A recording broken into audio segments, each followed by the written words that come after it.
Good evening, everybody. Nick, you're here. Good evening, Nick. Thank you for joining us.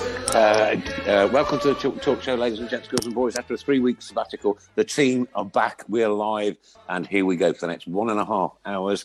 Wow! What a 3 weeks it's been. We've lost the Majesty of the Queen. We drew against one of the finest teams in the division over the weekend, and I mean that. One of the finest teams in the division. So try not to knock it, try to build on it, and try to, gather momentum. This show, the Talk Show, of course, sponsored by Borough Sports and our good friends at Image Cleaning. And we have with us in the team tonight, the one and only, Mr. Alan, Chairman of the Board, Watson. Good evening, everybody. Are you all right? Yes, I'm good. It looks, I don't know what's behind your head, but it looks like you're going to have a Bobby Charlton comb over going on there. No, that's the shadow in the back end, yeah. Seriously, yeah. Oh, greetings and welcome. It's an old telly. Oh, right, okay. All right. Greetings and welcome. Welcome back, Mr. Paul Hipkiss. Good evening, all. That was very Dixon and Doc Green. You wouldn't remember that, would you, Dixon and Doc Green? I've heard of it, but no, I couldn't really tell you much. Just Google it later. One and only Mark Adams, all the way from Coventry. Hello, everyone. You okay? What, you expect people to answer you? Don't advertise the Coventry bit. People will switch off. And, of course, our good friend Craig Courtney. Good evening, all. And the one and only Mr. Chris Brown, with a beard. Thank you very much. Have you not? You've not trimmed it, Chris? You've not trimmed it or I done have, anything yeah. to it? I've trimmed it now. Look, You weren't going to touch it until we went 10 games unbeaten. I know, but it's the food. It keeps getting, Oh, no, please don't. No. Right, Paul, carry on. I'm just going to go and deal with my my jumper. Okay, before you go, Nick, can I just let you know, it hasn't been 3 weeks. We was here 2 weeks ago when you couldn't be bothered to come on. Very nice, isn't it? Yeah, you forgot. No, I didn't forget. You did. Didn't. You forgot. You do know this is the most important thing ever. Yeah. But where were you? I don't remember forgetting. Right then, okay, so Paul. Yes, indeed. Yeah, well, I want to start by congratulating you, Chris, on becoming Thank you very much. a grandfather for the first time in your life today. Thank you very much. Thank you very much. Appreciated. Ivy Lillian. Ivy Lillian. Yeah, lovely guy. Lovely. Are you going to meet her for the first time in a bit, are you, after the show, yeah? Is that right? Yeah, so I'll be nipping off back to the hospital pronto, so we'll probably finish the show just 5 minutes early, so I can nip off to the hospital. And, It's a pretty good reason, anyway, I think. It's a good excuse. Yeah. Great excuse. Yeah. But anyway, back onto the Blues. Really good, hard-fought point on Saturday. I thought we were well worth the equaliser when we got it. Great to see Troy get it as well. And great to see him in Team of the Week, and he more than deserved that. And his performances, I think for me, since we put Bielik and Chung in with Bakuna, it's no coincidence that results have improved, because it's better quality, like I've said before, than what we had in those positions before. And most games are won and lost in midfield. But, I think Trusty at the back for me is outstanding. I think he's got Premier League potential, I really do. And Max Colin at the back as well, the right of the back three was excellent as well. But for me, the best player on the pitch was Christian Bielik. For me personally, I just thought he was great. He really did hold everything together for us. And their goal, you've got to give credit to the finish, haven't you? It was a great finish. Oh God, yeah. Yeah. You'd like to think, if he'd done that 10 times, we'd probably block it 9 times, wouldn't we? You know what I mean? But there's only probably one place he could put that. And if he tried it 10 times, he'd only do it once. But unfortunately, I'm not there. And but now I think we're looking a lot better now. We're looking a lot more a unit, a lot more organised. I would still like to see us go with 4 at the back and free up that extra man in midfield, like a broken record again, because I think we'd be even better and we score even more goals, in my opinion. England did it the other night against Germany when we went 2-0 down, and we come back into the game and finished found ourselves 3-2 up, didn't we? When we did it, and I do think it's the same with Blues. If we did it, and we had we introduced Hannibal to the starting 11 alongside Bakuna, with Chung behind Deeney and Hogan, with Bielik in front of the back 4, and I think Sanderson and Trusty. There's probably not many better centre half pairings than that in the league, is that? Surely. Christian Bielik was a proper decent bit of business, to be honest with you. Yeah. And the Derby fans up here, Paul, were saying, like, if he can just keep his fitness, he's going to be an amazing player for you. And I think the kid from West Ham as well at left wing back looked really good as well. He had a really good debut. And I think he'd slot in at left back as well, no problem if we did that. But if we're not going to do that and we're still going to get positive results, then, there's no need for me to keep going on about it. But I think that's been our problem when we haven't had positive results this season so far.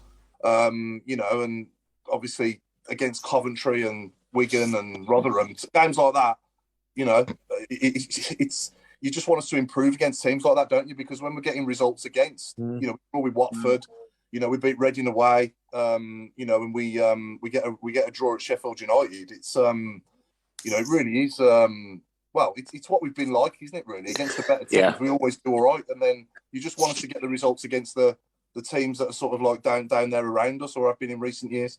Look at what Watford did to Stoke over the weekend. Yeah. They annihilated them. Yeah.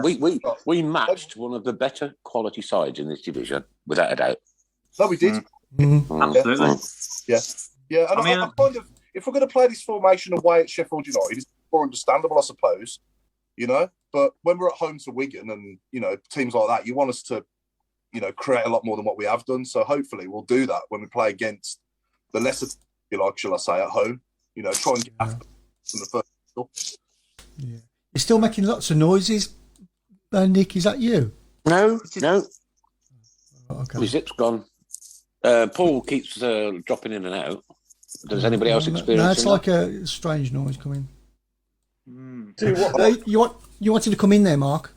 Yeah, I was just going to say it's been a bonus with the, I know pre-season we talked about, we're going to have to throw the kids in, but we haven't just thrown them in. They're swimming, Yeah. They're absolutely, they're unexpectedly good. They're performing.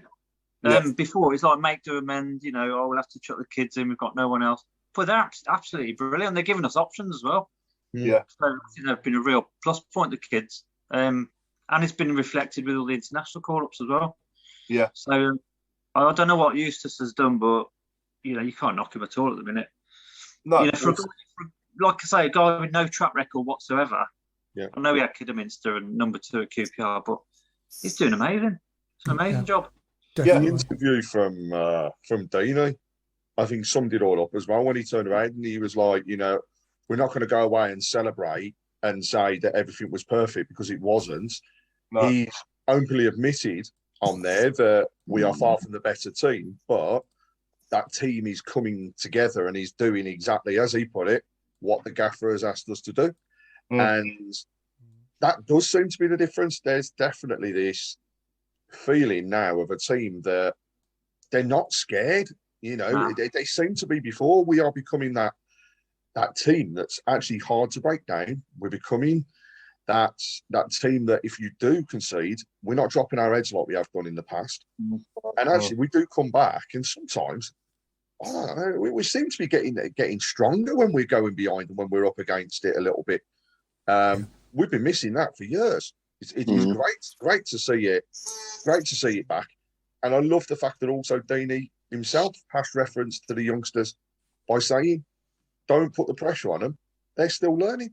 But God, if they're learning, imagine what they could be like if they play a whole season. It's just who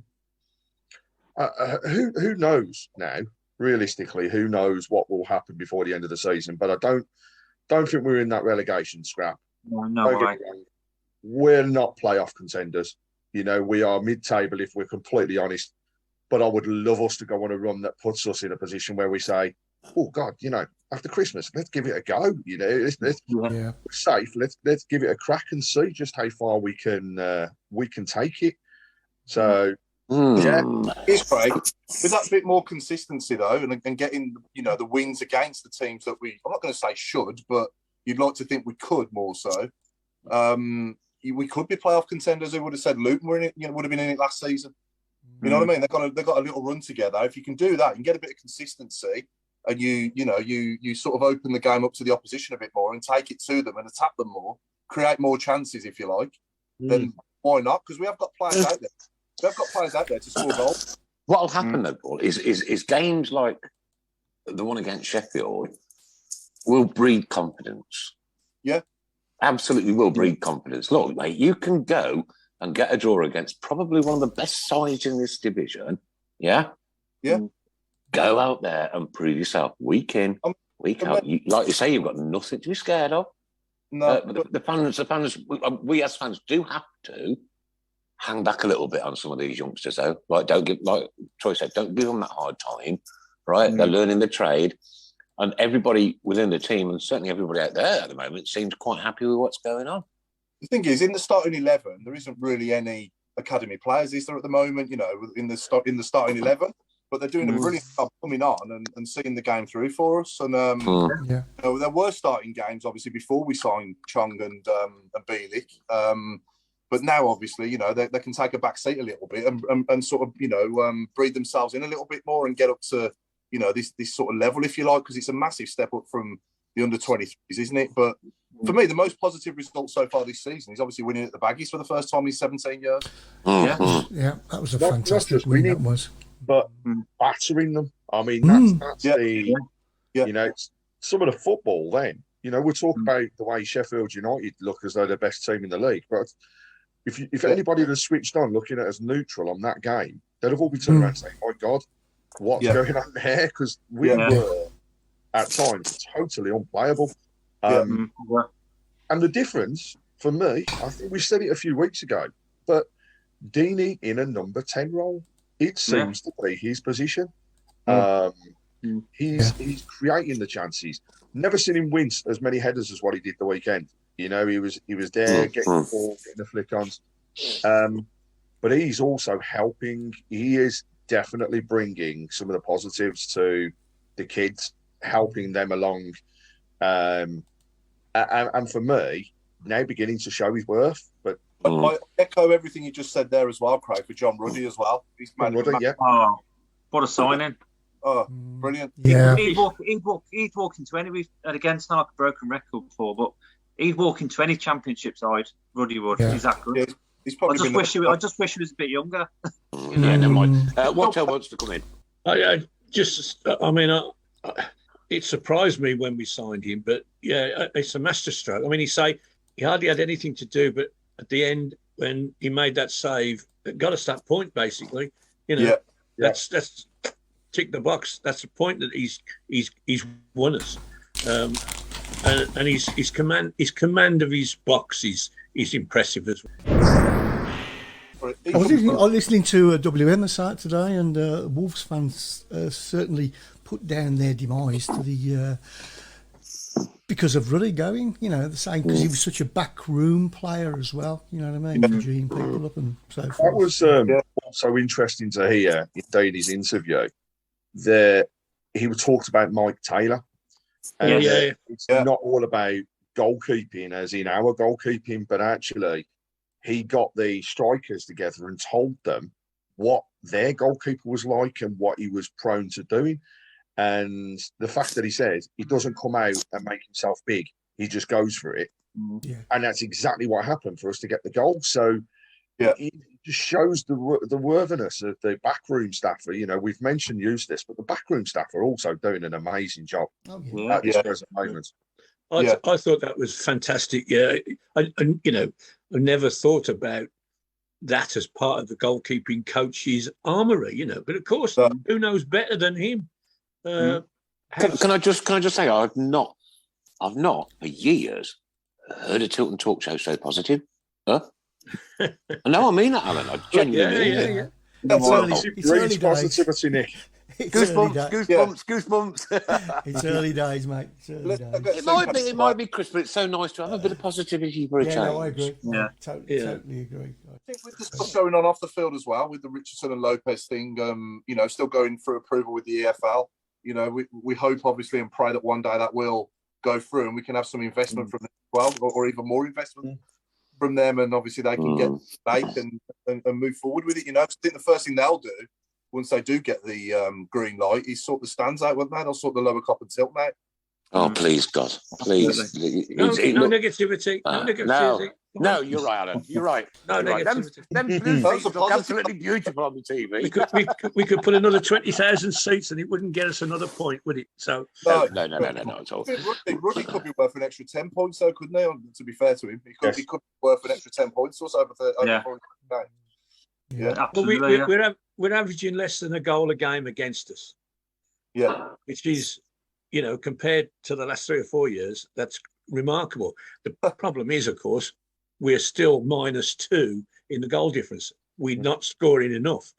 When we do, the Albion game, we should have had 5, but we'll settle for 3.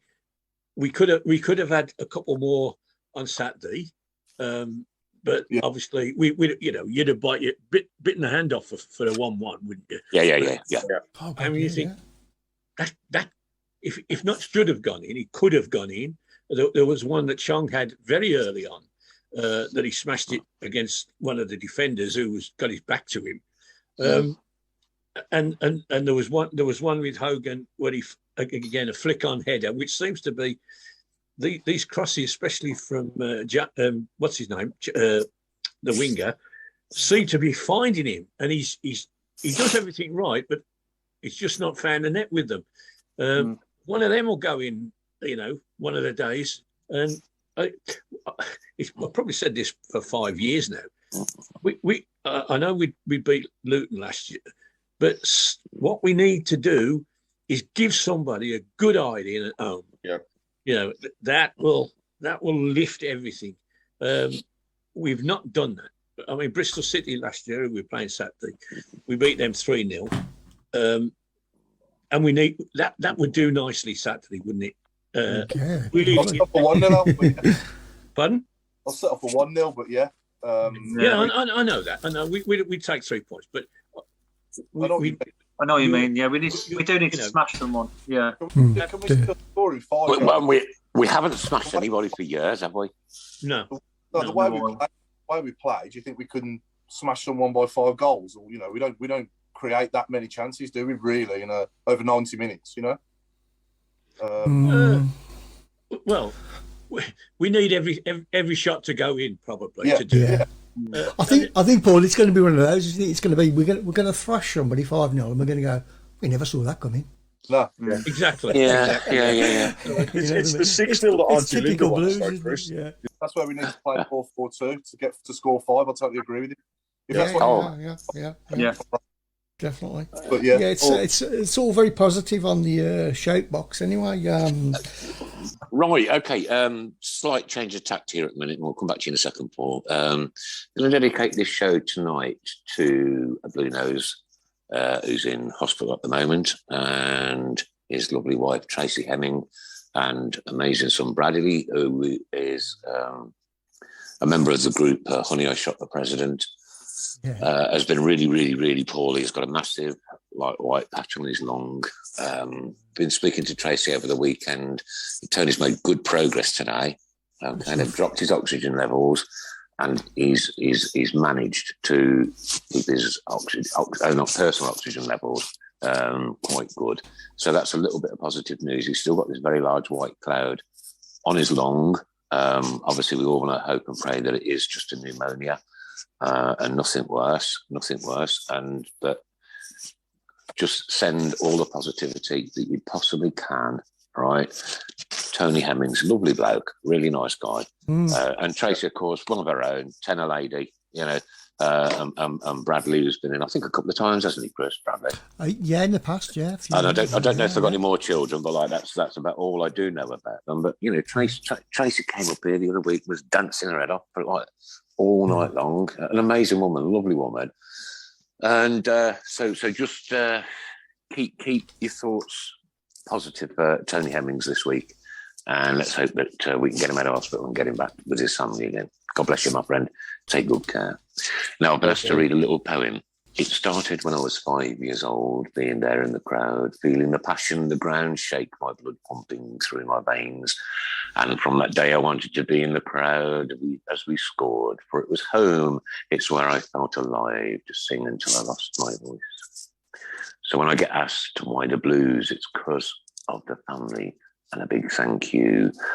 As I've seen all the ups and downs, the lows and highs, and feeling proud, all these memories that I have will always be happy, but also sad. The joys and sorrows as we journey on, being a blue nose as we keep right on. So into the darkness and out of the light, through each stadium we'll stand and fight. From sunrise to sunset, our echoes will be widespread. For we come together, we come as one. We are the Blue Noses, we are Brum. We are the shirt, the extra man, to show our love and stand out, shout out loud. To the owners, just look and see that football isn't just about money. It's for the fans who supported all their life, no matter the weather, come rain or shine. It's for the little ones, the next generation, just to see them smile, to spend their friends and feel the passion. So to the owners, just look and see that this world you've entered into is blue and will always be. It's a city, a club with noses alike who meet with others and have a pint to talk the blues. And I make this point that you listen to us fans and hear our voice. Woo! Power, really bad. Well done. Fantastic. A lot of power in that. I know there's been a few knockers, right? And I can guarantee you, right, I love writing poetry. Yeah, I love it. I don't do enough of it, and I really should do an awful lot more. But not every line has to rhyme, even though that did actually rhyme. It did rhyme. So listen, when somebody writes something, embrace what they're writing, yeah? Read between the lines and don't ever, ever put anybody down. Not ever. It's the worst feeling in the world. Lilypad, I think that is an amazing piece of writing. You keep it up. And if you don't give us another one by next week, then you're sacked. And can I just add, that poem has been sent to the club, and I know Lily won't mind me mentioning, but she has actually been contacted by the club to say how much they appreciate her words, and they've also asked to potentially use that in the future. So you know what? We are listened to. Let's make it happen more. Right, okay. Can I just ask people to share the stream this evening, because we're going to give away some T-shirts to our top sharers this week. Have we still got some left, chap? We've got loads, because I've just knocked a few up in the back while he was out doing. You've done what? You've knocked who up in the back? Hey, sorry. Yeah, I got him off Monkey Harris. Who's Monkey Harris? Oh, for God's sake, somebody tell him, will they? Who's Monkey Harris? Oh, yeah, come on. Google him, Nick. Google him. Come on, somebody tell me. No, nobody tell. No one here. I'm on it. Forbid you to have a Google. Forbid you. I've been looking at some of the comments that are coming through on the shape box, and I think, yes, the positivity is definitely there, but also echoing a few sentiments from people in terms of the fact that we don't just have a team of people that now appear to be individuals like they were in the past, but we've actually got people that are helping others. So the comment that was made was, when the youngsters make a mistake, nobody's getting on their backs, but instead those players such as the Deanies, the Ruddies are there actually saying, yeah, you've made a mistake, but this is what you need to do to change it. Go back and do this better next time, change the way that you do it. And I think they are definitely learning from all of that. Let's face it, the likes of Joe Bellingham. I mean, firstly, huge shout out to the whole of the Bellingham family. They ruled England last week. You know, we got Jude, who was phenomenal in 2 games. And if he hasn't cemented his place in the World Cup squad, Southgate needs to look at himself. And Joe... Squad, Craig. Squad, don't you mean team? Team, yeah, he's got to start. Yeah. I mean, he's got to start. He's got to start. He's got to start for England in the World Cup. There's no way you could leave him out, surely. When we were 2-0 down, he was the guy at his age that was not just getting a ball and looking up. He was driving the team. You'd have sworn he was the captain on the night. That's the way he played. He actually reminded me very much the other night against Germany. Brian Robson was like, took the ball by the horns and drove that team on. Penalty, he won it. he wouldn't, you know, I couldn't see that coming from anybody else. The way he went forwards for that, he had his opportunities to try and score as well, and that's something that we sadly missed. But Dortmund are thriving on it, and yeah, that guy was unbelievable. And then you look at Job, under 18s player of the tournament. Yeah. You know, he's got to have a bigger role to play, hasn't he, Job? After that, most definitely. Hasn't Jude become the second youngest ever captain of Dortmund? Yeah, of Dortmund. Yeah. Yeah. I saw someone say that he was Paul Ince and Paul Gascoigne all rolled into one, and I thought that was quite a good. That's a great description. Yeah. Okay, I've just Googled Monkey Harris. Their tour dates for 2002 are Chris Brown's living room. So we're now looking at Coventry. They don't want to go there. No, I don't blame them. Who the hell would want to go to Coventry? I don't know anybody that likes Coventry. Paul kisses garden while he's cooking a barbecue. And Alan Watton, I think they're in the All Kitchen in September. Okay, I've kept my mouth shut here because I've got to be honest with you, Nick. I hadn't got a clue who the hell they were talking about. Oh, for God's sake. The reason I don't know who they are is because I can't stand groups like the Beautiful South Arcade, the Killers, Coldplay, Stone Roses, none of them. Nick. Horrible. Oh, for God's sake, Nick. It's not a band. Have you ever watched Only Fools and Horses? Only Fools and Horses. Yeah, back in the 70s. Well, that was lucky because it didn't come on till the 80s. Well, you know what my memory's like. It's nice to see the drugs are just kicking in. Yeah, Monkey Harris was the chap that he got all his hooky gear from. I'm not saying that. I'll get hooky gear from anybody, but let's change the subject quickly. I thought, see, the analogy that I come up with, Chris, is that you'd nicked all their T-shirts off their tour dates. on a more serious matter, I'd just like to say Bakuna and the racist What's going on there? abuse that's going on is unbelievable. It's a game of football. He's made a mistake, but it's unreal what he has had. Who was giving him that abuse? It's Mostly the Indonesian. Abroad. Yeah, it's Indonesian fans.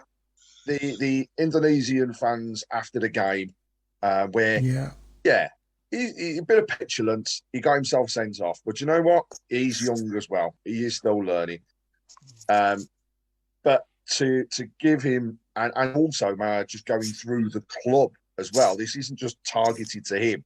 This was targeted through sites that are linked to the club.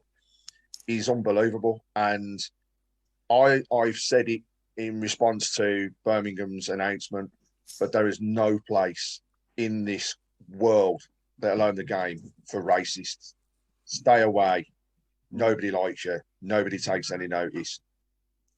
We back him back into the hills. And I'm sure that on Wednesday, the fans will be backing him, and I know for definite on Saturday everybody will be behind him. So he doesn't deserve it. And also, we've got to make it clear that it's not Birmingham City fans. Not Birmingham City fans at all. Oh, right, that was going to be my next question, Chris, because I've not had a lot of time this week to research a great deal. To be fair, you know what? How do we stop it? Because it is disgusting. It's like, oh God, is it right? Yeah, I'll get that, Chris. Right, but is it a comedic throwback from the 70s when it was acceptable? I don't know. Do people think they're funny? Because if you think you're funny, very wrong, sir. You're very wrong, madam. You are not funny. You're vile. You're hurtful. Right? I think the only way you can stop it is by, getting people's details before they set up a Twitter, Facebook, or Instagram login. Yeah. It's got to be. It's got to be more secure. You've got, they've got to source, information, because if at the end of the day, you shouldn't have a problem giving that information if you've got no intentions of doing anything that you can be doing on there. Yeah. Paul, it's as simple as this. See that? Yeah. That is a thumbprint. A thumbprint My thumbprint, unique to me. Nobody else has a thumbprint like that in the world, right? To create a social network site, you have to provide your thumbprint, right? And that is registered to you and can be traced back to you as a perpetrator of this filthy, vile, horrible, and it is a horrible crime. Imagine it's your child. Just imagine it's your little one, right? Your little one sitting there on a Saturday night after he's played a professional game of football, sobbing his heart out because, like, and then, I mean, you've nodded, Craig, but it happens, and it destroys people, and it destroys their mental state of mind. No, we've got to. I don't know. You know what? I could take a gun to these people. We don't, because that's not allowed. Racism isn't allowed, Chris. Sorry, I shouted at you. Blues are a multicultural club. We don't accept racial slurs at all. So the ones doing it from abroad should be totally ashamed of themselves. As I say, like, it's education. I walk through the city of Birmingham if I'm going shopping, through the bull ring, yeah? And you'll pass a white man, a black man, a Chinese man, an Indian man, a Pakistani man, a Somali. And they're different. They're a different breed altogether. It doesn't matter. It just doesn't matter. You know what? Because it's our multicultural city, yeah? Sorry, Nick. We led the way 40 years ago with the Zulus, don't we? We led the way. I ain't going to go there with them tonight, to be honest, because I don't think it's what I'm on about the multicultural. Yeah. No, I get it, Paul. But like that 40-year anniversary is nothing to me because I don't agree with it. You know, when I get off the train on a Saturday dinner time on a Saturday, I walk through the bull ring. And coming from where I do now, I still get this. Sorry, Alan, just reiterate where you come from. From Bexhill-on-Sea in the sunny Sussex. Okay. And I mean, obviously, I lived in Birmingham for 63 years, so it doesn't surprise me, but I do notice as I walk through, people, like you said, you see all sorts of types. And I've got to be honest, English is not spoken in that crowd very often, but it makes me think because living where you never hear any foreigners. If you do, they're Polish normally down here, and then suddenly you're thrown in, and it's such a hotbed, and I find it uplifting. You know, I think this is my city, and I'm proud to see what it's like, and you see all the stores, and you'll see a Muslim person, you see a Christian person, Buddhists, and people, and I think this is a great place to be, and it always was. But I never, till I lived somewhere else, I didn't know how good it was. No, And look in the crowd at St Andrews. Have a look. You know, have a look around you, right? Yeah. You'll find all nations supporting our football club, ours, mine, yours, and yours, our football club. All nations from across this world. If you want to come and pay your money and support Birmingham City Football Club, all I want to hear is your voice. Boom. Let it out loud, boys and girls. Let it out loud. What a crazy world we're living, guys. Absolutely crazy. Yeah. Lindsay's just summed it up beautifully that your smile is a universal language. Oh, what mine one? My smile. Thanks, Lindsay. And then she asked where your teeth were, Nick. Yeah. I pulled them out now. They've gone. I'm going to get my implants done in a week or two. Yeah. But apparently it might be your teeth that are making all that noise. Well, I ain't got any, so. You got them in a box. Rattling them. They've come out on their own. We haven't played that game in a few weeks. Foot in the box. I found Brilliant. What's in the box? Nick's molars. Oh dear. Right, got to say a massive thank you to our good friends at Hollywood Monster. Mhm. Wow. Have the tickets been allocated this week, Chris? Well, I think Craig's going to tell you all about Hollywood. Off you go, Monster. Craigie boy. Indeed. What's So been yes, going on. nice little segue there. So thank you very much again to everybody Yeah. at Hollywood Monster. We've posted the video today to show the people that have already been to games that wouldn't have normally had the opportunity to go.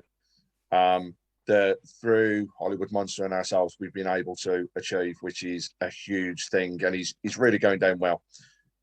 Yes, this weekend they have been allocated, and they're going to the lady who was due to take her family for their first game to the Swansea game. Unfortunately, with that being cancelled, we have rescheduled that for this weekend. So Zoe will be taking her family to their first game down there. Wow. The stories we're getting through are they're touching, to say the least, when you read through them, and it really does hit home how much just going to a game can help people. So where do those stories go to, Chris? Is it Craig? Is it to yourself? No, they come into our admin account. And Right, then okay. we Now, I get can to promise see you, them. I don't look at that, right? No. And I don't think that I need to look at that because it's being dealt with behind the scenes, right? Yeah. I don't need to know your names or your identities. I don't. I'm just happy that you're getting an opportunity to go to the Blues. Okay, so we're gonna show a short video Sure. now, yeah. It's about 2 minutes, Craig, I think. Is he just shy of 2 minutes? 2 minutes. So if we can have just quiet in the studio, no rattling, Nick. Here we go. And this short video is available on our Facebook page and Facebook group. Times, wow, the words just resonate, don't they? Who's been our player of the season so far? Then in the first sort of 10% of the season, I'll say, or 15% of the season, would we say? Go on, Mark. Ruddy. Yeah, Ruddy for me. Yeah, I wouldn't argue with that. We all agree. Yeah. I'd say Ruddy. so. I think if Yeah, Bielik absolutely. started the season, it might be a debate. Or Yeah. I think Or Cullen. Trust, yeah, Colin, yeah, Trusty deserves a debate as well. I think our recruitment has been good, hasn't it? Very good. Yeah. Credit to Craig Gardner yet again. The only thing I can say, Craig, We'll be on is that it's a damn sight better than I expected with Yeah. what our resources are. When you think we got rid of Sunic, who was probably on I don't know what he was on per week, but I bet you Bielik's on a lot less on loan. Is he better than Sunic? Oh yeah, just about. He just didn't shine, Sonic, did he? He had the odd game which was brilliant in, and that was kind of it. Yeah. Yeah. Didn't get a lot out of him for what we paid for him and what his wages were. No. And we haven't. I mean, to be honest, a few weeks back we thought, oh no, we're getting rid of Woods. But we haven't really left Woods either, have we? And I think Trust Pedersen replaced by Trusty is a massive upgrade. Yeah. Oh, couldn't agree more. Look, Peds was a good servant. Peds was a good servant, without a doubt. Yeah. He had a good season under Gary Monk. He did have a good season. Yeah. Yeah. But the same after Gary Monk went, was he? Yeah. Stephen Gill said we still need a young, hungry striker. I think we'll all agree with that. And Lindsay says Ruddy has been amazing. Yeah. Hi, Craig. Love to you and the girls. And Sally says Brenda.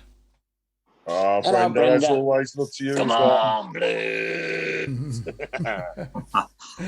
Nigel says, have we missed Woods? No. From that a minute ago, Nigel, yeah. I don't think we have at all, really, have we?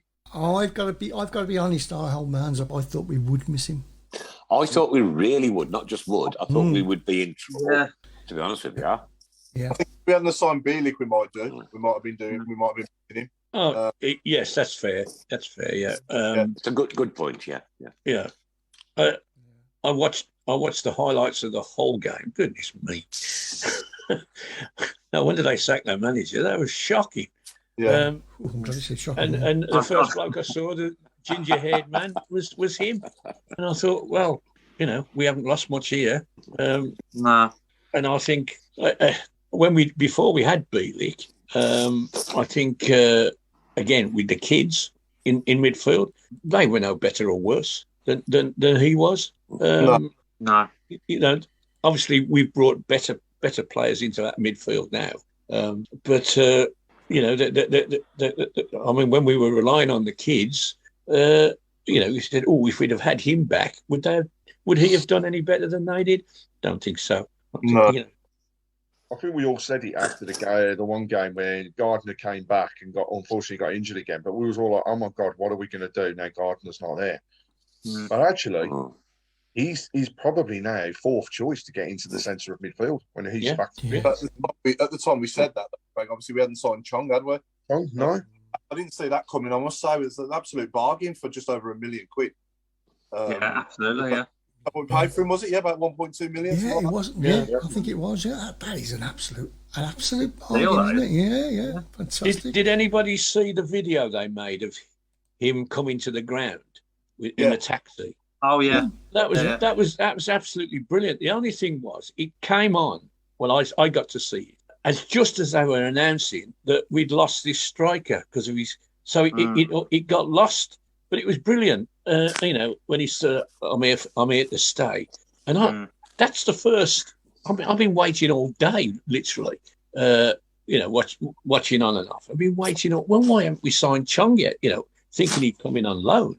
Why haven't we signed Chong yet? Well, why haven't we had an announcement? And then suddenly, I think it was quarter of an hour before the deadline finished. It was late, yeah. He'd come on, and I was thinking, we signed this bloke permanently. How have we done that? Are you sure it was Chong, not Song? Eh? You sure it was Chong, not Song? Apparently, it was 1.4 million. 1.4. Okay. Still a bargain. What's that, Chris? Is that viewers tonight? That's why viewers, well, and everyone here. Out of all the loan players we've got now, you can only pick one that we could sign permanently. Which one would it be? Trusty. Oh, yeah. Yeah, loan, I suppose. Yeah, Trusty. Yeah. Over Bielik, yeah? And, Probably. It's a close run thing. Hang on, you just whacked that name in there. Wow. No, I've had to rethink my strategy now. You put Bielik back in, yeah. You got Sanderson as well, ain't you? Sanderson, yeah. Paul, can you stop asking awkward questions, please? Talking of awkward questions, Brenda wants to know what's happened to Mr. Robe and his robe. It's still not cold enough, but it's been starched. There it is, coming in on its own. Well, you should get it clean then. It's been starched. I must. Very soon it'll be a. Sorry, Mark. Go on. I was going to say very soon it'll be adorned. Maybe I must say the gilet is back out the wardrobe. Our audiences were double. I've got it here. What do we pay for Trusty if we bought him? What to pay him? What's he worth? 4, do we think? Say again? Maybe not. 3? 4 quid. I think you pay. I think Bielik.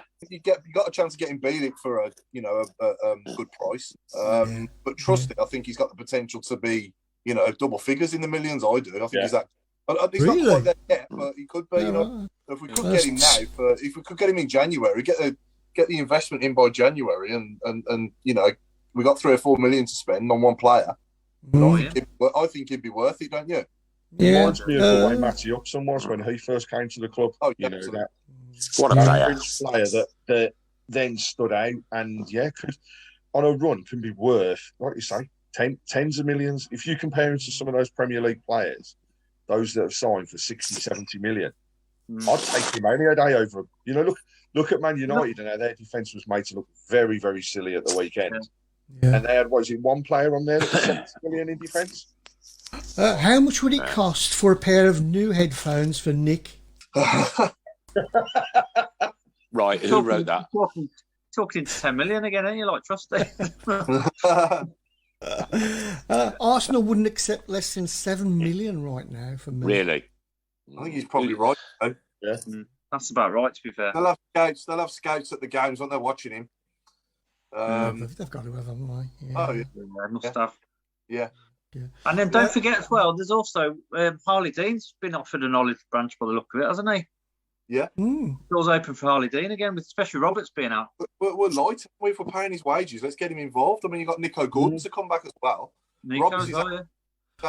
What a great position to be in though at the moment. Yeah. Well, these not long ago players were our automatic. I mean, that was our captain, wasn't it? Not long ago, Harley Dean. Yeah, that's right. Did Harley Dean make the bench Saturday? No, he didn't in the end. Okay. no.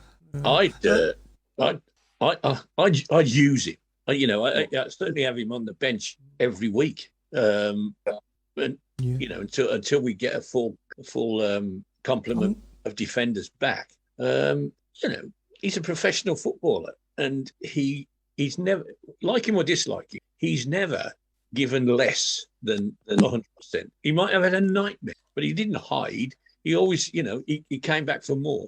And when he got left out, he always came back and really showed what he could do. And I have no doubt that he would do that again. Whoever he had the bags on with, it's not there anymore. For me, I'd love to see what Eustace could get out of him, because if he can get the same as what Gary Monk got out of him, I mentioned Gary Monk again, but he's genuinely our best manager we've had for a long time, Gary Monk, in my opinion, and he got the best out of Harley Dean, and Gary Gardner was unbelievable for us that season as well. So I'd like to see what Eustace could get out of him, because he looks like he is a good confidence manager, isn't he? He gets the best out of players. Seems like an easygoing guy that they look like. You can certainly tell that they're enjoying playing for him, aren't they? Yeah. Paul, interestingly, Dave Twine, trustee is worth 2.2 million on transfer market. Really? Is it? Bargain. Blimey. What's Harry Maguire worth then? 500,000. It's 250 at the moment, apparently. I must admit, I do feel sorry for Harry Maguire. I mean, he gets some unmerciful stick. Yeah. I mean, I know he's had a couple of stinkers for England, and that's right. But he don't deserve, this bloke down and what's taking him off all the time and making fun of him. He don't deserve that. That's out of order. I mean, it's all right to take the mickey out of managers, but England players, just run them down. That's wrong to me. Question, Alan, question, right? And this is a damn serious question. Is that equally as bad as racism? Yes and no. It's because it's bullying. It is. Yeah. And it's. I tell you what. When we had all that stink about the black players missing the penalties, that didn't do them any good at all, did it? No, and it's the same. It's the same with Maguire. You're not gonna get the bloke back on side by running him down. And it's not just fun, Mickey taking. They say horrible things about him. And I think that's awful. We can all have our opinions. And if you ask me, I would say Harry Maguire shouldn't be in the team. But that's, that doesn't make him a bad person. Or at least resign to the bench. Yeah. And being told by the manager, Harry, you've got to up your game, mate. Right, I'm dropping you. You've got to up your game. There are other people around here who will take your place in a second, sunshine. Fight for it. I will say, at that England game, I did nothing but slate him. And I didn't hold back. He made some really silly mistakes, and I didn't hold back. I thought he was terrible. However, then seeing the pictures and the videos of that guy going to see Southgate afterwards, it made me realise, actually, there might be other things that are going on in his life that we don't know about, and that can be affected the way he is. You have to watch what he said and how it said, because I'll hold my hands up. I was terrible. Right? Right. Okay, Craig. I don't take back what I said. However, I wouldn't go out actively to bully somebody in that way. I promise you, Craig, I don't think I've slated any of the England players, right? I certainly slated the manager, right? Because if, say, one of your players has got something else going on, you should know about it, you should talk about it, and you should say, look, I'm not going to drop you, but do you want to take a night off? Huh? Yeah. And recharge your batteries, recuperate, go and, have a sauna somewhere and do whatever they have to do. I don't know. Like, that's management, sure. That's managing people, right? That's not what I've started here. But for me, the £80 million price tag is what's kind of like got everybody on the bandwagon with, isn't it? I think, and he's never been worth 80 million quid. No, you know, and that's the reason why people probably criticise too much, you know. But it's not his fault at the end of the day, is it? That he's worth 80, you know, that they paid 80 million quid for him. But he has played well for it, especially in the last two tournaments. He was in the team of the tournament, wasn't he? Question: If a company that you work within that kind of same realm come up to your company and say, you know what, that Paul Lipkiss, I want to buy you for 80 million quid. There's your 80 million. I want him to come and work for me. Yeah. You wouldn't say no. You wouldn't. Your company wouldn't say no. Your company would be going, I'm laughing all the way to the bank, mate. Off you go, Paul. You know, go and do your business somewhere else, mate. I've got the money. I think as the player, though, you'd feel all the business person, whatever job you're going to be doing, you'd feel obviously more weight on your shoulders, wouldn't you, to deliver at that point? The pressure must be phenomenally awful. Yeah. I seriously promise you, I wouldn't want that kind of pressure. No. Not in the slightest. You know, like for me in my life, pressure's putting the kettle on in the morning. How lucky am I? You know what I mean? Yeah, you know yeah. And getting to work on time, and you know, wow, when the world and the nation are looking at you and criticising you, that for me, sorry mate, I just wouldn't want it for any amount of money. No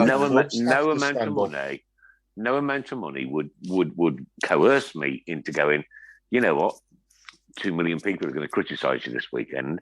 2 million people criticise me this weekend. You know what I'd end up doing? Hanging myself. And that's the reality of it. I often say to back them as well. That's the thing. When they sign these players for those sums of money, and let's look at it this way, right? If the rumours be true, then Jude Bellingham could come back to the Premier League in the summer. The sums of money, you're talking 120 million. Crazy money. Plus. Crazy. Yeah, crazy Well, money. I've heard 130. They need to back. Yeah, well, the clubs need to also support those players through that situation, because it's quite, you know, Paul, you just said it, and Nick as well. When you put the weight of expectation on somebody's shoulders, that doubles the amount of pressure that they hold, right? I dare we say Troy Deeney coming back to our club, not by as much money, but the weight of expectation was on his shoulders because he was a Blues fan.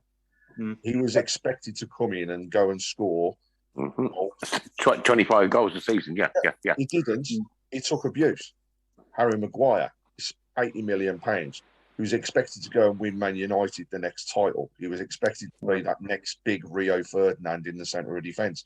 It hasn't worked out for him. But that's not always his fault. I mean, the managerial merry-go-round that happened, and perhaps when he was under the cosh, should have taken him out, would have helped. Yeah. We don't know. We don't know what goes on. We don't. It happens at every club, and it, you know. I won't say his name, Craig. Number 10 at Man City, you know, 100 million quid. Yeah. You know what I mean? And he's starting to find his feet now, and he's starting to come good for him. And I always thought he would, but he's still not worth 100 million. Jesus Christ! Sorry, I was in the army, 1979. I'm the face gracer. He's still not worth 100 million quid, though, is it? No matter how well. You know, no player is worth £1, let alone anything else, because actually they should go to a club and want to be there for playing for the shirt and playing for a club. Craig, can I ask you a question, mate? Yeah. Right. What do you do for a living, Craig? I actually work in a bank. Right.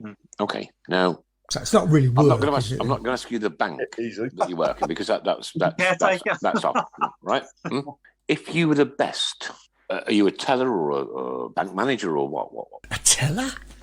That's 1930s. I'm bringing it back on. I am an administrative worker in the office. Is the best way to put it. So you're a secretary. As my old mate Al Murray would say, you're a secretary. All hail to the owl. How much do you think you're worth to your business? £4. No, you're worth your wages. You're worth your wages. Yes. Yeah. Now you're working for a bank against a guy that's playing football, right? You know what? You press that 0, 1 or 3, 2, 3, 4, 5 times too many. You could make a massive mistake, a massive error. We talked about people who are scoring goals and defending bylines for millions upon millions upon millions of pounds. Ridiculous.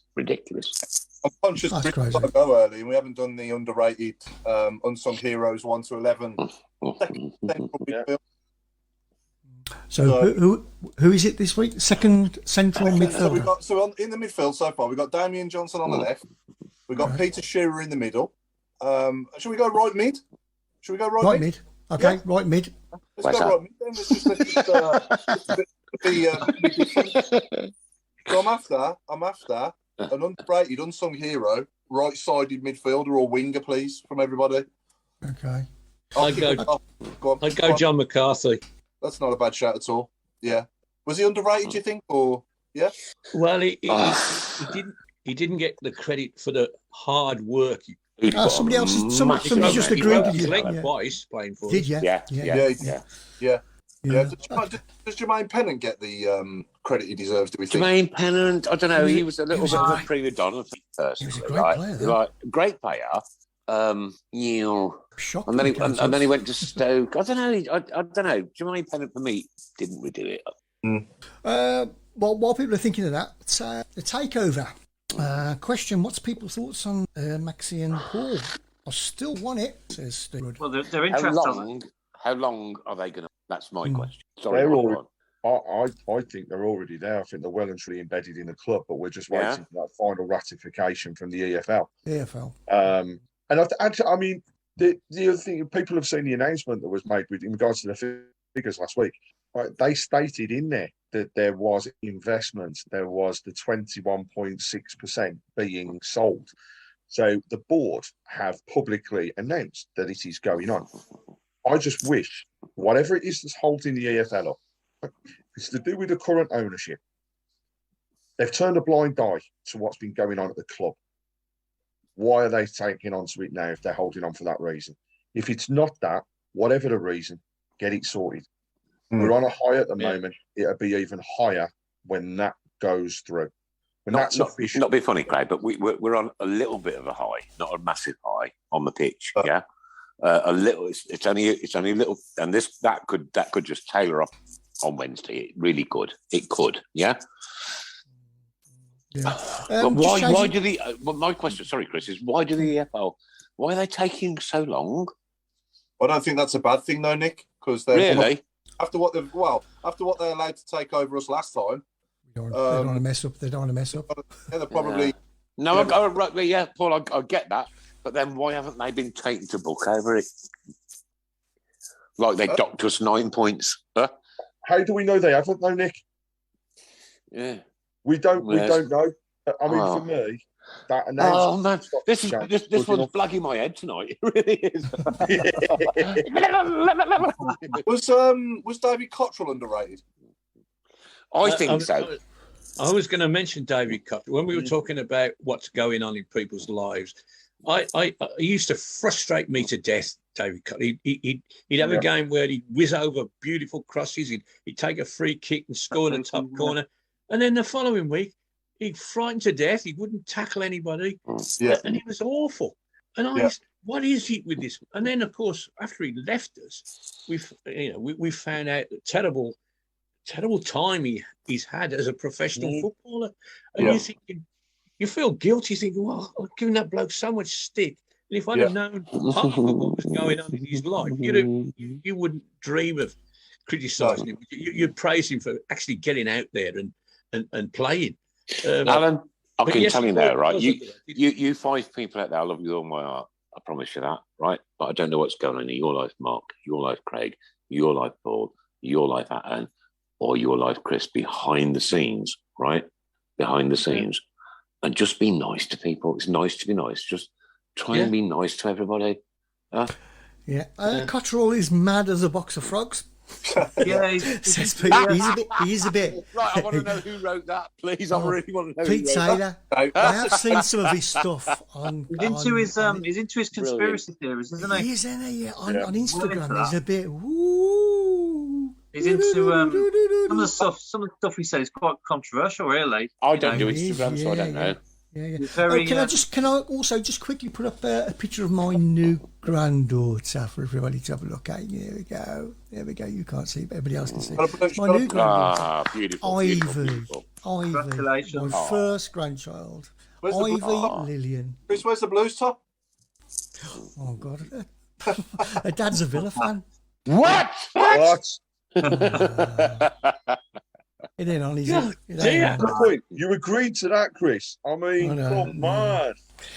You There's gonna be gave your talks. daughter away to a Villa fan. You need hanging. You need sanctioning. You need to be hung, drawn, and quartered. I know.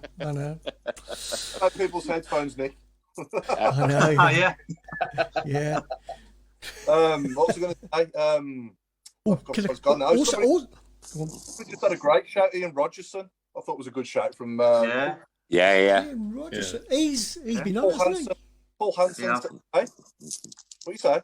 We've had Ian Rogerson. Yeah, we've had Ian Rogers. Yeah, Ian Rogerson, yeah.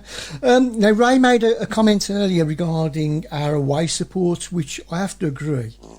It's been absolutely fantastic, hasn't it? Always has been. Always is. We do love an away day at Blues, don't we? Yeah. Question for everybody. Fantastic. As fans, home or away games, what you prefer? Away. Oh, Away. God, away Away. games are just Yeah, Away games. 10 times better. And Craig, the reason I'm saying that is because of the issues with the stadium, right? St Andrews was my home, mate. I was almost born there when my dad took me, I don't know, 10 or something like that, 50 years ago. I'll give my age away. And it's not that anymore. For me, it's just, I don't know, it's like, you look at it and I'm embarrassed. Huh? There is one for you. If you could get all those away fans from the Sheffield game the weekend, put them all in one part of the stadium, Oh, Craig, I've been thinking this as well. right? Would they create an atmosphere, or do you think it would still be quiet? Still be quiet. Still be quiet. Yeah, Still be quiet. I think it'll still be quiet. I think you know what? I'm going to be controversial, but I think there's no incentive to get drunk at St Andrews. and that's what it is. You go away.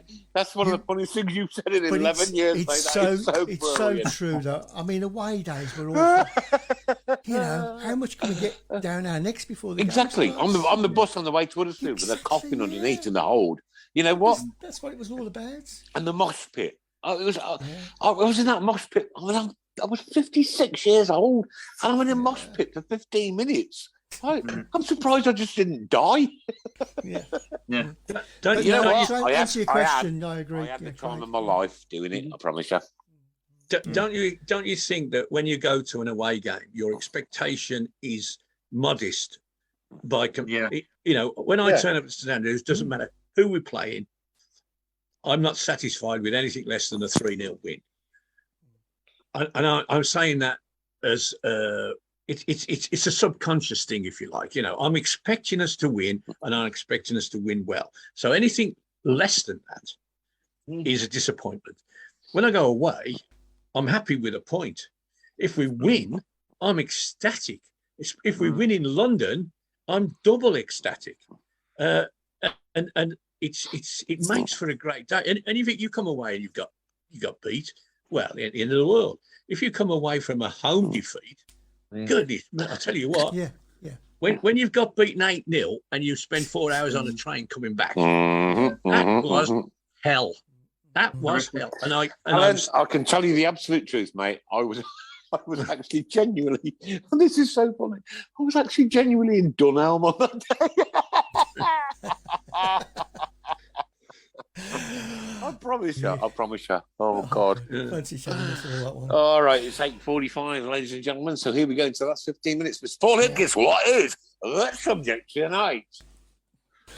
You're asking me? Right. Right, the last 15 tonight, ladies and gents, is anything to do with football and drinks. It can be soft drinks, it can be alcohol drinks, whatever you want it to be. But I'm going to go for water pandiani. Water pandiani. Anybody that comes up with hotter chocolate will be banned from the show. And exterminated. Come on, Mark. I know you're dying. Can I have brandy leg?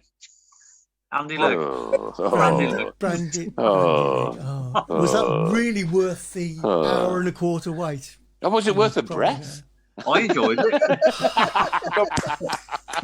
Brilliant. John McCarthy, Craig. John McCarthy winning for right mid. John I think so, McCarthy, yeah. absolutely hands down winning. Somebody says Darren Addington as well. I think he was last week, wasn't he? Yeah, Darren Addington. Good player. Well, that's a good one. Paul Hansen, Oliver Bierhoff. Oliver Bierhoff, yeah. Ricky Blotto. Chris, please, when you read them out, name and shame. Ricky Blotto's from Nigel Mann. Thank you, Nigel. Nice one. Jim Smith. Every time we do this, Dealey had a bowler, God bless him, always comes to my head. And what about Dealey had a cola? Yeah. Yeah. That's a good one. That's not a bad one for you, though, isn't it? That's pretty good. And can I quickly say thank you to all our star senders as well, who send stars during the show. Thank you so much. There's a unit next to me, and they collect stuff for people who are having a bit of a bad time. So I'm talking about food and so forth. And at the moment, a lot of people are having a very bad time. So we've decided that all the money raised through our star system, we'll try and collect a few perishables, non-perishables for them, like, tins and stuff and so forth. Well done. But yeah, they're desperate. I've seen the shelves today, and because the last 2 weeks been as bad as they are, they're empty. Chris, you know what? It's crazy. I don't live in the metropolis of Birmingham. I live in a very small farming community, which is growing, don't get me wrong, but it's exactly the same here, and it's so sad to see. It's terrible. Absolutely terrible. Well, there you go. So thank you for all our star senders. We've got Kevin Whiskey Geegan, Bradley Dakiri, Emil Whiskey. I like that one. Get in there. Heineken Burns. Yeah. All right, okay. Shane Long Island Iced Tea. Brew Bellingham. I want to hear you say that one from Dom Kavanagh. Come on, Chris. Okay, then here we go. Lemonade can. Lemonade Akimoye. That's the one, yeah. Clayton Blackthorne. Jeff Banks Bitter. Pop Robson. Scrumpy Jack Grealish. Rio Koki. Somebody needs to just go outside and sit in the garden for 20 minutes with their hands on their head. Who's that from? Who's that, Chris? Oh, my God. And that's from Brenda. Oh, Brenda, I'm sorry. Come on, Blues. Bud Brocken. Stephen Vodka. Stephen Vodka, yes. What about Steve Juice? Yes, Steve Juice. Ben Thatcher. Yeah, Ben Foster. Odin Ben Foster's, I like that one, Paul. Yeah. I like that one, Ben Foster's. Who was it, Paul? Name and shame, please. That one's from... that was Paul who said that one. Paul Ipkiss said that, didn't he? Paul Ipkiss. Yeah. Never heard of him. Some drunk that comes on. Mickey Gin, Ruddy Weiser, Ruddy Weiser, Gary Drunk, Shandy Gray, Gary Drunk,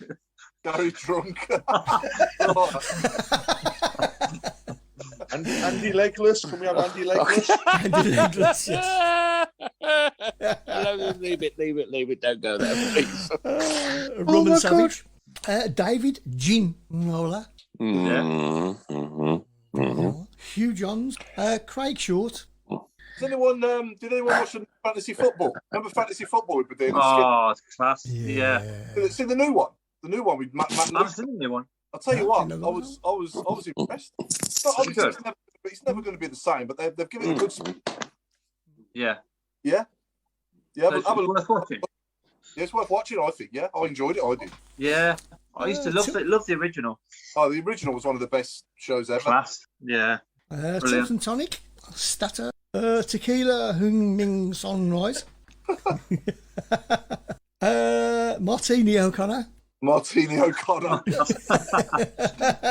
Oh, that's a good one. Paul, Pisciticale. I'm not even going to say that one. No, I don't think his name is. He's saying that I could be Stato on fantasy. That's what Michael's saying. Yeah. Yeah, I wouldn't mind. No, there'd be a problem. You and Matt Lucas, you'd clash. Your heads would shine too much. Yeah. I like this one. Addy Bowler Crisps. Can I have a Heineken Low? Heineken Low, yeah. Oh, yeah. Jack Daniels Derrida.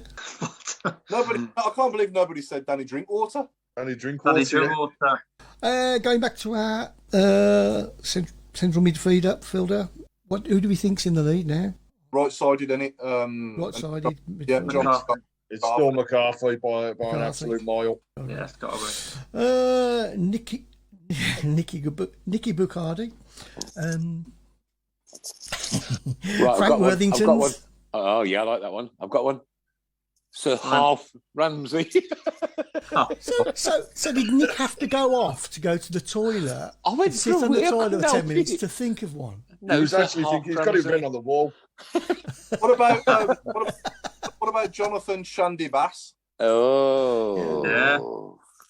Nicky Butt. Mark Sprite. Mark Sprite. Ian Shandy Sides.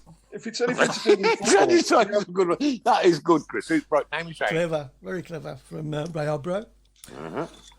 Well, if it's to do with football and the show and everything else, we've got to, of course, have Linda Magnus. Oh, yeah. Very good. Craig, we'll have to. Are we going to tell people about our special guest that we've got live in the studio next week, or what? Yeah, should we do it? Let's. So, are we? Sorry, guys. Are we doing studio next week or Zoom? Yes. And Nick. Yes. Okay. You'll want to be in the studio. You know. I don't finish work till like 6 o'clock. Well, you'll have to get off early. All right. Nick, we are having. I'll just walk out this evening. Mm-hmm. Big Dave Latchford joining us. I'm on the way. He will be joining us live in the studio to talk about his time at Birmingham. Okay, perfect, yes, brilliant. Big Dave Latchford. Okay, so I'm going to go on to the Tilton Talk channel. We've got Chris Brown Ale. Yeah, we like that one. Mark Adnams. That's a good one. Yeah, who's that from? Who's that? Mark Adnams. Adnams is a Who's beer. that from? Oh, is it? From me? I'm gifting from you this, you? mate. Hey, I'm gifting you this. Oh, that's why it was crap. Well done, Nick. Oh, God, I can't think Mark Brown. I like the Matthew 7-Upsome. That's good. That's a good one. And Andy Legolas, yes, we've had. And Nicky Butts Fizz. Probably only people round here will understand this, but Colin Harvey's. Yeah, Harvey's. Is that a gin? No, it's a beer. Oh, Brewed in Lewis. I thought it was a Bristol cream, to be honest with you. Whoa. Right then, Gate. We've got to. What about Sherry? What Sherry Butcher? Sherry Yeah, I like that. Yeah. It's not very good, but I like it. But Chris, you're going to meet your granddaughter, mate. Yeah, Nick. So we got to round the show off now because I've got to nip off to the horse. Okay, Mister. Right, ladies and gentlemen, girls and boys, it's been an absolute pleasure and a joy to be back after 2 weeks, 3 weeks. They count. I don't. Three for you, 2 for us. Chris, I had an injury. I was sidelined. Okay, don't do it. We got Middlesbrough on Wednesday. Predictions, please, very, very quickly, whilst I shut the show down. Predictions, keep them coming. Right. Great to be back, guys. What a great bit of banter we've had tonight. It was absolutely lovely. Just the tonic that I needed, to be honest with you. Good fun. Good fun. Yeah. And don't forget the show dedicated tonight to our good friend Tony Hemmings. Get well soon, Tony. The husband of the beautiful, wonderful lady, Tracy Hemmings, one of our own, one of our tenor ladies. Tony, come on, you pull through, mate. You blues. You'll get there, mate. You'll get there. Do you know why? Because you've got so many people behind you as well. Give us your predictions, guys and girls. I'm going to go Middlesbrough 1-1. I think we'll. I think we'll win 2-0. All right, okay. 2-0. Alan? Well, I think we will continue our unbeaten run under the reign of the current monarch. And I'm going to go 1-0. I'm Prime Minister, isn't it, Alan? Pardon? I'm Prime Minister, isn't it, as well? Yeah, I'm Prime Minister. Yeah, but don't forget we were the only team to not win a game under the reign of 3 different popes. Well, the only thing about the Prime Minister is that our unbeaten run, it probably lasts longer than she does. Yes, Not being funny, I don't trust her. I don't trust her at all. No, don't trust. Well, she can't be any worse than her predecessor, surely. Yes, she can. Well, anyway. Your prediction, Paul? 1-0 Blues. Okay, and Craig. Yeah, I fancy 1-0 Blues as well. Oh, bless you. Ladies and gentlemen, the Talk Show is sponsored by Boys Sports, hosted by the wonderful Chris Brown across there in Birmingham. Alan Watton down on the south coast. Paul Hipkiss, I don't know, somewhere in the depths of Brighton. Where do you actually live, Paul? What? Oh, you live in Solihull, wasn't it? Yeah. Solihull or I'm Solihull? not far from Chris. I'm round the corner from Chris. Are you no, Solihull or Solihull? No, we're Solihull. I don't even pronounce the H. I say Solihull. Solihull. You know, if you say Solihull, you get out the bathtub or we in the sink because you're that posh. You certainly do. My old mate Mark Adams from Coventry. God bless you, mate. I'm not from Coventry. I live in Coventry. And you're from Coventry. It's very simple, mate. It's not even mathematics, is it? It's simple. You're from Coventry. So you're live from Coventry. I say live from Coventry. I have to be careful because if Becky here, she'll kill me when I say stuff like that. But no. Thing is, what have they done? Have you run an extension lead down from Solihull to Coventry? You got elected. It is. I'm unplugging it. Craig Courtney, good night. God bless, my friend. Take care. Good night, everyone. And I've got to say, Nick, I think the winner of Lyle Taylor Baby Shower is the winner. No, start again, mate. It's the winner, Lyle Taylor Baby Shower. It has to be the winner. Yeah. It's a brilliant one. Who did it? If we're going to name and shame, then that was Ray Hobro. Oh, Ray. I'll probably still owe £3 for a pint. They're probably going to look like that. It's 10 years ago, isn't it? Ladies and gents, Chris, congratulations on the birth of your beautiful granddaughter. Well done. Thank you. Absolutely over the moon for you. I'm sure everybody else is. Alan Watton, Paul Hipkiss, Mark Adams, Craig Courtney and myself. Good night. God bless you. Good night. Take care. We're so happy, following the blues. We love you, what more can we say?